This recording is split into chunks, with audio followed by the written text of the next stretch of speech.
Hi friends, welcome to my channel gardening at home. और आज आप लोगों से शेयर करने वाली हूँ कुछ गार्डन वर्क जो हमें अपने सितंबर मंथ में ज़रूर से ज़रूर कर लेने हैं।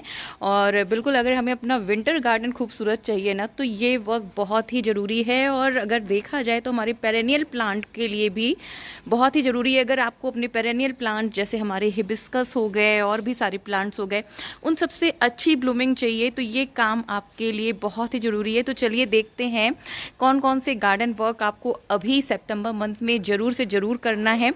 तो सबसे पहले तो हम अपनी विंटर की ही तैयारियां इस समय शुरू कर देते हैं, क्योंकि बरसात के बाद ये मौसम बहुत ही अच्छा होता है अपने विंटर गार्डन को खूबसूरत बनाने के लिए। तो देखिए, विंटर गार्डन के लिए हमने सबसे पहले जो तैयारियां की हैं, गुलदाउदियों की कटिंग लगा ली है अपने, और साथ में जो हमारे मैरीगोल्ड हैं जो सबसे पहले हमें फ्लावरिंग करके देते हैं। हमारे विंटर के सबसे पहले जो फ्लावर खिलते हैं वो मैरीगोल्ड में ही होते हैं। तो बिल्कुल हमारे 1 से 2 महीने बाद ये हमें अच्छी ब्लूमिंग देने लगेंगे, और पूरे विंटर हमें मैरीगोल्ड जो है ना वो बहुत ही अच्छी ब्लूमिंग देते हैं। तो ये देखिए, ये है विंटर के लिए तैयारियां जो हमने अपनी मैरीगोल्ड की सीडलिंग्स लगाई हैं। छोटे छोटे प्लांट अब रेडी हो गए हैं, और साथ में ये हमारी गुलदाउदियों की जो हमने कटिंग लगाई है, आप लाइन से देख रहे हैं, ये सारे हमारे विंटर प्लांटर ही हैं जो हमारे आगे आने वाले विंटर में ये भर भर के फ्लावरिंग देंगे, चाहे वो गुलदाउदी हो चाहे मैरीगोल्ड। तो देखिए, ये तैयारियां आपको ज़रूर करनी है। अगर आपके पास गुलदाउदियों की मदर प्लांट्स नहीं हैं, तो इस समय आपको नर्सरी में तैयार ये कटिंग्स जो हैं वो मिल जाएंगी। मैरीगोल्ड की तैयार पौध आपको मिल जाएगी, तो आप लेके आइए और अपने विंटर गार्डन अगर आप खूबसूरत चाहते हैं तो इनको इस तरीके से ज़रूर से लगा लीजिए। और देखिए, बिल्कुल लगाने के बाद ये नहीं कि आप बिल्कुल मुक्त हो गए। लगाने के बाद बरसात के बाद इनमें बीच बीच में आपको फंगिसाइड का स्प्रे भी करते रहना है। ख़ास तौर पे ये हमारे जो मैरीगोल्ड है ना, ये बहुत ही डेलिकेट प्लांट होते हैं। देखिए, अभी मैंने कल ही इनमें फंगिसाइड छिड़का था, तो आपको दिखेंगे ये ग्रीन ग्रीन, क्योंकि इन्फेक्शन इनमें बहुत जल्दी लग जाता है और कीड़े भी बहुत जल्दी लग जाते हैं। और मेरे तो बहुत सारे जो मैरीगोल्ड हैं जो मैंने टेरेस पे रखे हैं, पता नहीं कौन से जानवर, चूहा हो या जो भी, उसको आधा आधा ऊपर से खा गए हैं। आपको अभी टेरेस पे लेके चलूँगी तो वहाँ पे भी देखिएगा। तो इस तरीके से एनिमल्स भी इन पे अपना अटैक करते हैं। गुलदाउदियों की जो हमने कटिंग्स लगाई थी उस पर भी मैंने फंगिसाइड का स्प्रे किया है। अगर आप पास से देखेंगे तो आपको दिखेगा ग्रीन ग्रीन स्प्रे। पानी का खास तौर पे ध्यान रखना है। जब भी आप इसमें वाटरिंग करें तो ओवर वाटरिंग ना करें, क्योंकि छोटे छोटे पौधे हैं, अगर आपने ज़्यादा वाटरिंग कर दी तो वहीं पे वो प्लांट डेड हो जाते हैं। कुछ मेरे गमलों में आप 1-2 देखेंगे ओवर वाटरिंग की वजह से ये हमारी कटिंग ख़राब हो गई है, और ओवर वाटरिंग हुई है बरसात की वजह से। ये मैंने कटिंग बरसात के पहले लगाई थी, तो ये 3-4 गमले हमारे ख़राब हो गए हैं। और ये 3-4 जो गमले हमारे ख़राब हुए हैं, इनकी मिट्टी को मुझे बिल्कुल बाहर निकाल के ड्राई करना है। उसके बाद मैं इसमें अपनी दूसरी कटिंग लगाऊंगी जो मेरी रेडी हुई है। वहाँ पे आप पॉली बैग्स में देखेंगे कुछ मेरे पास तैयार कटिंग्स हैं जो मैं इन गमलों में लगा दूंगी।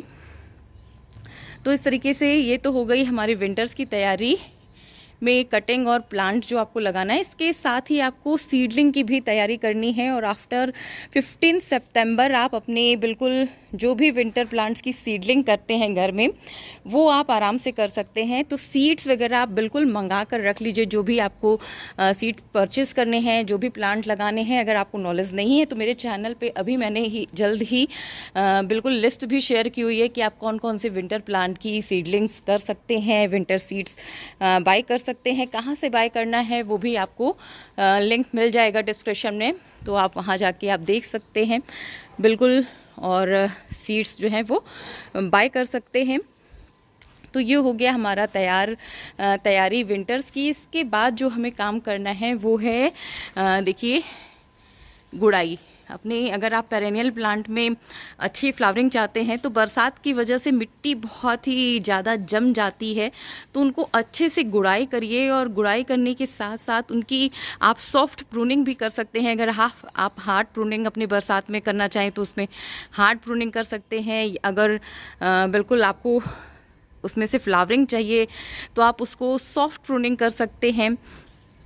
तो इस तरीके से सॉफ्ट प्रूनिंग आप ज़रूर से करें और अपने सारे ही फ्लावर से अगर आप खूबसूरती से फ्लावर चाहते हैं तो ये बहुत ही ज़रूरी वर्क है आपके गार्डन का।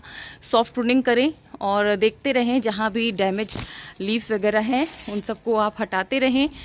अगर आपके पौधों में कीड़े लग रहे हैं, ख़ास तौर पे ये जो हमारे हिबिस्कस के प्लांट हैं ना, इनमें कीड़े और इन्फेक्शन बहुत ही ज़्यादा अटैक करते हैं। बरसात के बाद मिली बग भी इसमें बहुत ज़्यादा अटैक करते हैं, तो आपको ज़रूर से ऑब्जर्व करते रहना है। और जहाँ भी मिली बग का अटैक हो, आपको बिल्कुल पेस्टिसाइड, इंसेक्टिसाइड्स का स्प्रे करना है। सॉफ्ट प्रूनिंग कर दीजिए, मिट्टी की गुड़ाई कर दीजिए और इसमें थोड़ा थोड़ा सा फर्टिलाइज़र आप ज़रूर से ऐड कर दीजिए ताकि इनको बूस्टअप हो जाए और ये बिल्कुल बहुत ही बढ़िया फ्लावरिंग के लिए रेडी हो जाए।